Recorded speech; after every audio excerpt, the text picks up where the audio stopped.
বেটরা থানা থেকে 100 মিটার দূরে ভোলানাথ কবিরাজ লেনে বোমা ফেটে জখম শিশু। মঙ্গলবার দুপুর 3টে নাগাদ ঘটনাটি ঘটে। জানা গিয়েছে ওই সময় মাঠে ব্যাডমিন্টন খেলছিল বেশ কয়েকজন কচিকাঁচা। হঠাৎ মাঠের ধারে পড়ে থাকা একটি বোমাকে মাটিতে ঠুকে দিলে বোমাটি ফেটে যায়। এই ঘটনায় গুরুতর জখম হয় 9 বছরের রোশন সিং। তার ডান হাতে এবং ডান চোখে গুরুতর জখম হয়েছে। তাকে আশঙ্কাজনক অবস্থায় ভর্তি করা হয়েছে হাওড়া জেলা হাসপাতালে। সেখানে সে চিকিৎসাধীন রয়েছে। এই ঘটনায় গোটা এলাকায় আতঙ্ক ছড়িয়ে পড়ে। কে বা কারা এই বোমা রেখেছে তা নিয়ে তদন্ত শুরু করেছে বেটরা থানার পুলিশ এবং হাওড়া সিটি পুলিশের গোয়েন্দারা। 3টের সময় 2-3টে বাচ্চা খেলছিল। খেলতে খেলতে মাঠে কোনো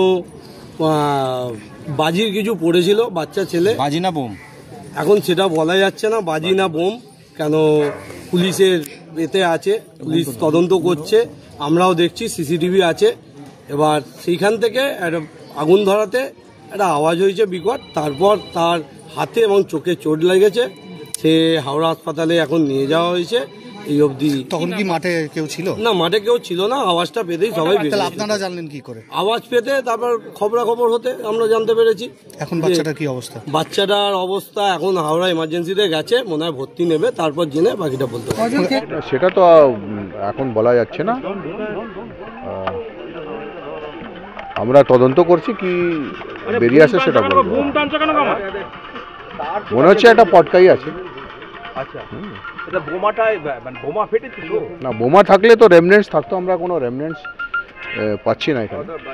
আমরা দেখছি, আরো খতিয়ে দেখছি। একজন বাচ্চা ইনজুর্ড হয়েছে। হাত তোড়ে যায়নি, হাতে ইনজুরি হয়েছে, ভালো রকম ইনজুরি হয়েছে। আর চোখের পাতায় একটা হয়েছে ওর ইনজুরি। ঠিক আছে, অবশ্যই আমরা এফএসএল টিমকে ডাকছি। এই আপনি দেখছেন, এটা আমরা গার্ড করে রেখেছি। 11 বছর।